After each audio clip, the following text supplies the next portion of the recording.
This is another Black Girl podcast. We're doing our best to make it last. This is another Black Girl podcast. We're doing our best to make it last.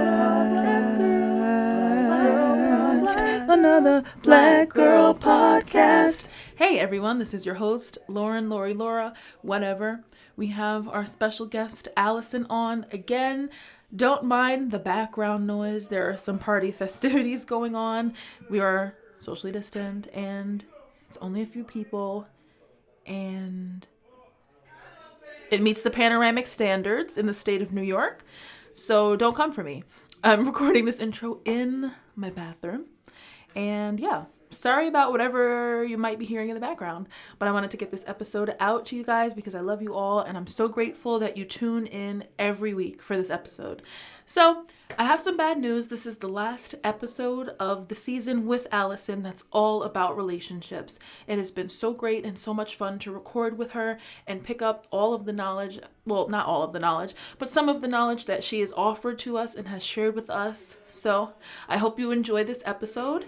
And I hope you enjoyed this season. I'd love to hear back about what you liked, what you disliked, whatever, honestly. Go to my website at www.anotherbg.com and leave some comments. Tell me things. I always love hearing from you guys. So, here we go. We spoke about finding and creating a list of things that we would want to look for in a partner, in a mate, things like that. So now after we have created the list, after we have began our reflective work, I think it is, you say make sure like the work is reflective and also seeks wholeness. So as we start confronting our toxic behaviors and things that are sort of problematic in our lives, after that point, now we're ready to start dating. What not steps, but like what things do we go about in finding like a partner and creating a foundation, a good foundation with them?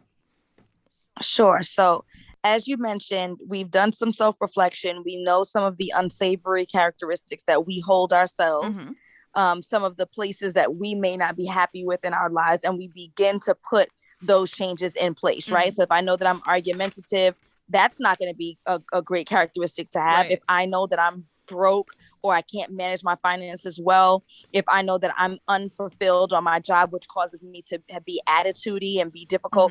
So if I know these things about me, I need to start making changes. I need to create a budget so I can manage my money. I need to start applying for another job. I need to start applying for school in a career that I've always wanted. Right.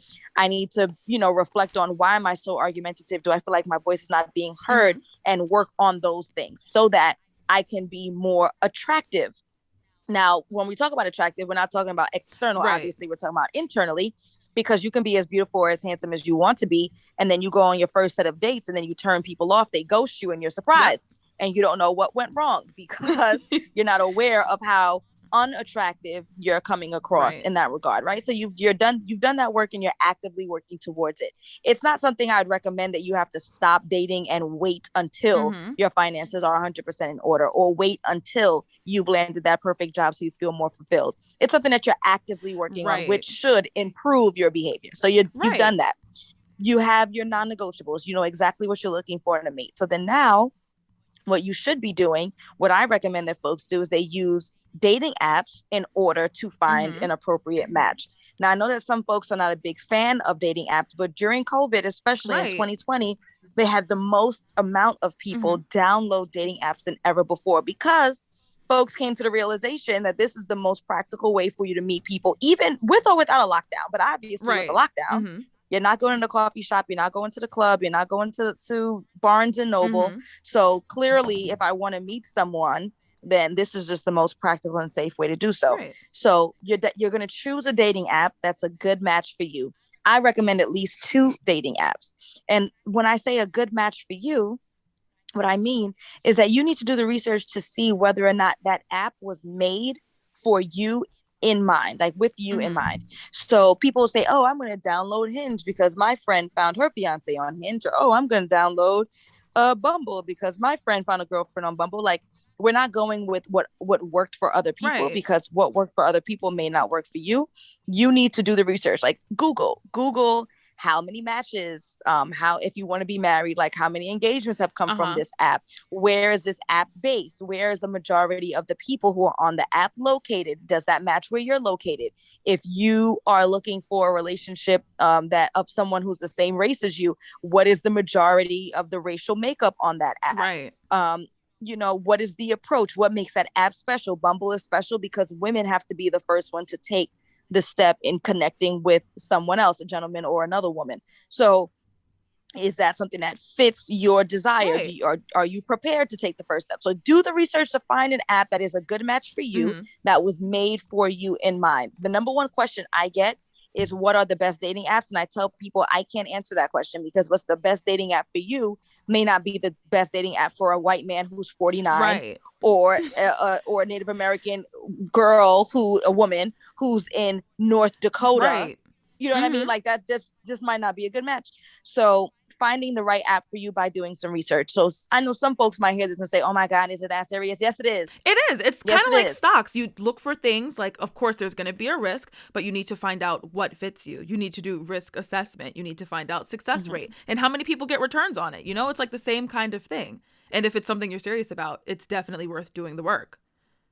So like, Absolutely. if I'm a Christian, I'm finna go on Christian Singles. You know, like if I want to find a black man, I'm gonna go on the black dating app. Like simple things like that, you know? Right.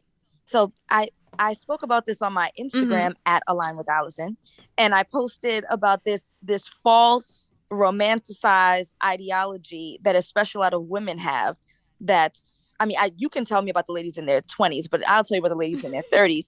We have this falsity around Disney, like Cinderella and Pocahontas, and you know, like what's it, Little Mermaid, like some prince is just gonna come and save us, and that's just not how it works. It's great, right? It's not gonna work like that. Nothing else in your life has, I mean, for the most part, I would imagine that most things do not fall into our lap. Like we had to work to get our apartment or to get our car or to get our degree, and so you have to put a little bit of work in order to find the appropriate match. So that starts with and to keep. We ain't get to keep yet. Yeah, you're right. And he got to keep me too. It's a two-way street. But do the research to find an app that's a good match for you, download it and pay for it. If it doesn't have a paid version, it's not right for you. If you can't afford to pay for it, then you're not ready to date. Invest and pay for the app. And the reason why that's important is because you want an app that has full access. Why would you want to go on an app that only gives you half of the profile? I need to see the entire profile. That's a fact. Mind you, the profile might not be accurate.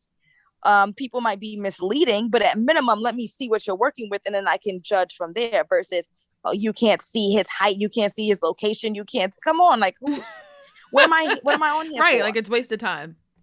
Yeah, it's wasting my time. To find two apps that are a good match for you, pay for them, invest. You got it, and if you don't got it, then you're in the wrong place.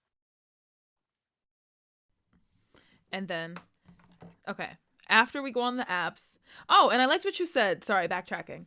I liked what you said about not having to have all of your things in line, but to actively seek it out. So like I know a lot of people in like my circle, or like people that are like on the like in their 20s, or like like I can't date until I have the house, until I have like the $1 million in stocks and savings. Like I can't. But I think actively seeking it out, actively doing that, actively having something to hope for, and like you said, like being a little like attitude-y about like, for example, not having like the ideal job, actively finding that hope and actively seeking it out and going on interviews and stuff could definitely change it. And I don't think that people should miss out on love if they're actively doing the work, because clearly nobody's going to be perfect, but at least start it, you know, like at least start and do the work. Right. Let me ask you. So with these 20-somethings who are saying, oh, not until I have A, B, and C together do I want to date, are these men or are these women? Mostly men. Your experience. In terms of the money, it's definitely men. Now, I don't know, you know, who's at fault. Is it their fault for believing as though they need to be this established in order to date? Is it society's fault that says that men have to protect and provide? And so since we told them that they have to provide and they're unable to provide, then they're saying logically, I gotta wait. Like who's at fault here? Right. It's both parties, honestly, but it's mostly society, you know, because it's like we understand that people are young. We understand people go through life and they level up eventually, but in their 20s, like fresh out of college, like we all got the student loans. We all broke. Right. Like who, that's very strange to me that 20 something year olds would feel that way. Like, oh, I don't have a house, or, I mean, you don't really mean a house. Like, do they really say house? They say like my own apartment. House, condo, apartment. Like, no, but like house. Yeah, that's wild. Why would anyone in their 20s feel as though they can't date because, or you know what? I don't know. I feel like some of it is like BS. Like, I feel like they're saying that like to women so that women don't feel like the reality is, I don't want to commit to you, but I'm going to say it's, oh, because I'm not established yet, I'm not worthy. That's the tea. I'm just going to date you and sleep with you. I'll waste your time. Because society says, oh, I have to provide. And since I'm unable to provide, then I shouldn't commit to you. Like, I can't believe that they really, that's a thing. 20-something-year-olds feel like they have to own a home. In the state of New York. To commit. Yeah. Like, okay, no. Like, do we know how much? Okay. Pay off the student loans. Pay off your credit card. It's fine. Okay, so after we find a person or some people, and let's say we've gone through a couple of dates, after we've discussed our non-negotiables and everything seems cool, after mutually speaking about and agreeing on exclusivity, because until you do, you're single, like completely single. So after getting to that point, a conversation of non-negotiables and exclusivity, how and like what are some good steps to like building a solid foundation? So I think that the most important thing is that when you find someone who's an appropriate match for you, like, it's easy. I feel like a lot of the work has already been completed, because once both parties are on the same page in regards to their goals and their desires and how they want to be loved and having commonalities, then a lot of that work is already been put in place, like by default. Like, we're a good match. So once you have two pieces of a puzzle, they don't have to work very hard to fit together. They just click. Right.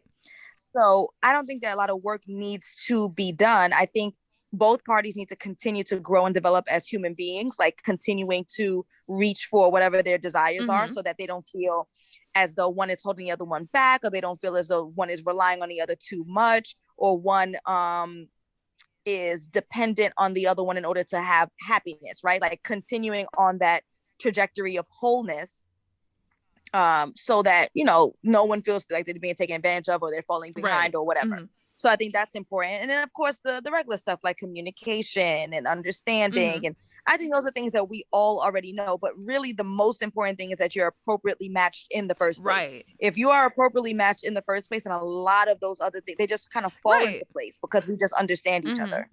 So, like, for example, like, if I was going on a date with somebody, blah, blah, blah, like, we're still figuring out about people. We're talking about our non-negotiables. If I say, like, my two love languages are this and that, and then, like, my person, like, tells me, or, like, the person I'm dating or seeking to date is telling me, like, oh, like, these are my love languages. After we've spoken about it, after we've expressed the ways we like seeing those love languages met and interacted with, I guess, then it's solid because it's been discussed. We understand each other at a very basic level. So like you said, it should be like a puzzle and it should click.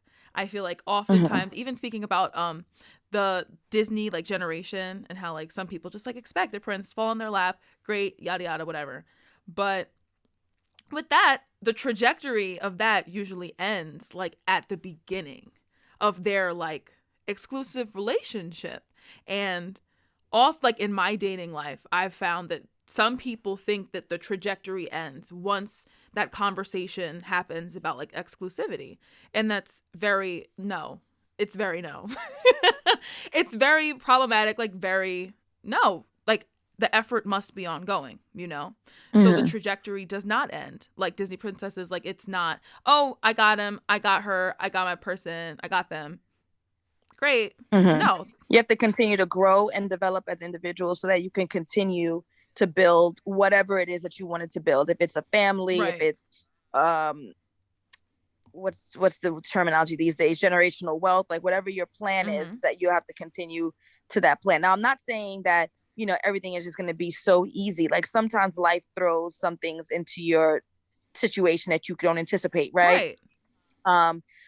the loss of a child, the loss of a family member, like a parent, and it really strikes you harder than what you anticipated. So there are definitely some things that can go wrong, but I'm talking about, relatively speaking, it should not be a struggle. Like conversation, communication, and comprehension are really what I think are the building blocks, and then it should relatively be smooth thereafter. Right.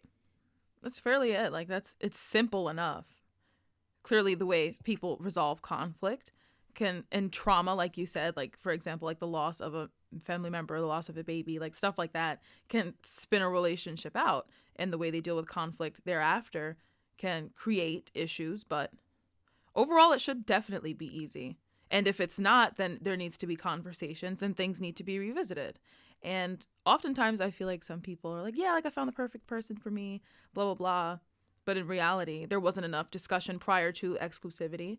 And then they find out that it's not, that the person is not the right fit or not the right match. And it's not like something's wrong, but that's totally okay. Two people can still go on and still have love for each other, but just like peace out because they're not a good match, you know? So all of these things can exist in the same space. So it's not like, oh, like something's wrong with you, something's not wrong with the other person. Sometimes it's honestly just not a good match. And a lot of people like beat themselves up, but sometimes it's just not. It's not it. And I think another episode where we were speaking about expectations, at the end of the episode, you said that you learned your non-negotiables and you learned things about yourself by gaining experiences in other relationships. So you learned how you wanted to be loved. You learned the things that were non-negotiable, and you basically learned more about yourself and the type of mate that you wanted. So all in all, like, I guess just get some experience and find out. I think dating is important. I had a young lady who's 18 who DM'd me, and she said that she's looking for commitment, and what kind of advice can I give her? 18? I said you're 18 and you want commitment? Girl. I said if you're dating people your age, it's going to be quite difficult. Now, I had a boyfriend at 18 and 20 and 25 and stuff like that. So I guess what she just means is someone who she's seeing exclusively. Okay. But that word is just so strong. It's just like 18. It's a lot. When people say commitment, like people run at that word. Come on. Like, it's scary. Yeah. So I'm like, what do you mean? Like, where, you're dating exclusively? Right. Like, is that what you want? Like, I would recommend that you date a couple of people. Right. And like, you can't be tired. You're only 18. Like, don't tell me that. Exactly. I didn't tell her she's only 18 because I'm sure she didn't want to hear that. Yeah. But I just said, like, someone your age, I highly recommend that you date. Right. Like, go have a hot girl summer. Do something. Go to Miami. Yeah. So. But I mean, even like in terms of gaining experience, like it can be tiring. Like it could definitely be like, oh, like I'm tired. And sometimes it does suck. And like gain experience, like it sounds so easy. But in relationships, like it could be rough. It's rough out there. Like you're married, like congrats. It's rough out here. It's ghetto over here. Yeah. I guess. I mean, I don't know. I think a lot of it is folks bringing foolishness to themselves. I got to be honest. That's true. And that goes back to not finding a good partner or mate or whatever. Like not having your own shit together, and then you have to know that you're exuding that, and then you attract and then you're surprised. That's a fact. Oh, he broke. You broke too, sis. Like, right. What do you think you was going to find? Like, I mean, I'm not saying that you can't find a millionaire. Maybe you can. But what's the chances that you would just because of your circle? Right. Like, you have to be mindful of your circle. You have to be mindful of what those types of guys are looking for. And if you have it, and I know that might sound messed up, but it's like a job interview. It's realistic. Like, you want to, you got to be practical about what you apply for, where you work, and if you're going to get hired. Yep. That's a fact. Yeah. So what were the 3 things you said? It was understanding, communication, and compassion? No, comprehension. Comprehension. Like, okay. Yeah, I have to understand what you're saying. If I don't understand what you're like, we could talk all day, but if I don't understand what you're saying, then we're not going to get anywhere. Right. And of course, like you could be as clear as day and be like, you did this, or like my experience is blank and it made me feel blank. If somebody's not comprehending that, it's clearly like, it's a dub. It's not going to work. So comprehension, communication, and understanding. Those are the 3? And then I think I said it was three C's, which I didn't mean to do on purpose to make it all snappy, but it was like conversation, communication, comprehension. Period. Okay. That's about to be the name of this episode. Okay. So, Alison, this is the last episode we have together. Is there anything that you want to say to the people? Thank you, people, for listening. And please share and highly rate this podcast so that we can get the downloads up and all that kind of good stuff. And I appreciate all of your listening hours. Yeah. Yeah. So you can find Alison on alignwithallison.com. Your Pinterest, YouTube, Instagram, Twitter, Facebook, Instagram, I said Instagram, Twitch, all of the things you can find her at Align with Alison, right? And it's Alison with one L. Yes, ma'am. Yes, Align, ALIGN with ALISON. All right. So thank you, Alison, for your time. Thank you for all of the knowledge. Thank you for all of the gems that you dropped about relationships, because they are necessary. As things are opening back up, the dating scene is about to be real. It's about to be real. So yeah, I guess get ready, everyone. So thank you, Alison. Again, you can find her on Align with Alison. I'm going to put all of her information in the description on all of the things. And thank you for tuning in. All right. Bye, Alison. Bye. This is another Black Girl Podcast. Black Girl. We're doing our best to make it last. This is another Black Girl Podcast. Black Girl. We're doing our best to make it last. Another Black Girl Podcast.